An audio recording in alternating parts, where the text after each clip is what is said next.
ಕೊಡಗು ಜನತೆಗೆ ಒಂದು big salute ಅನ್ನು ಹೇಳ್ತಾ ಇದ್ದೇನೆ. ಬೆಂಗಳೂರಿನಿಂದ ಕಣ್ಣೂರಿಗೆ ಎಮರ್ಜೆನ್ಸಿಯಾಗಿ ಕಾರ್ಡಿಯಾಕ್ ಅರೆಸ್ಟ್ ಆಗಿರುವಂತಹ ಒಂದು ರೋಗಿಯನ್ನು ಕೆಎಂಸಿಸಿ ಆಂಬುಲೆನ್ಸ್ ಮುಖಾಂತರ ಶಿಫ್ಟ್ ಮಾಡಲಾಗಿತ್ತು. ಆಂಬುಲೆನ್ಸ್ ಗೋಣಿಕೊಪ್ಪ ತಲುಪುವಾಗ ದಸರಾದ ಪ್ರಯುಕ್ತ ಬಹಳ ದೊಡ್ಡದಾದಂತಹ ಅಲ್ಲಿ ಒಂದು ಕಾರ್ಯಕ್ರಮ ನಡೀತಾ ಇತ್ತು. ಜನಸಾಗರವೇ ತುಂಬಿ ತುಳುಕ್ತಾ ಇತ್ತು.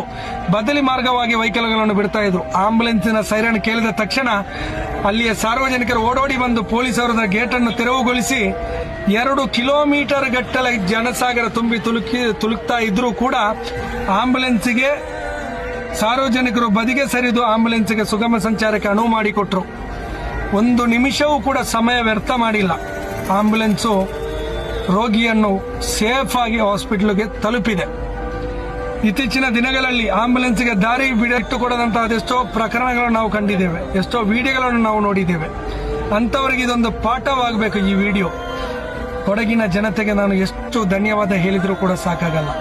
ಈ ಒಂದು ಮಾನವೀಯತೆ ಇಡೀ ಕರ್ನಾಟಕಕ್ಕೆಲ್ಲ, ಇಡೀ ಇಂಡಿಯಾಕ್ಕೆ ಸಾಕ್ಷಿಯಾಗಿದೆ.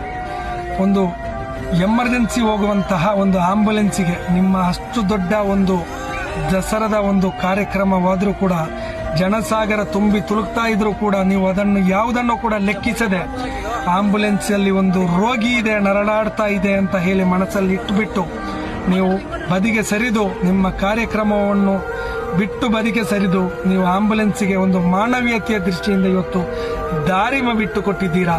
ನಿಮಗೆ ನಾನು ಧನ್ಯವಾದವನ್ನು ಕೂಡ ಹೇಳ್ತಾ ಇದ್ದೇನೆ. All the best.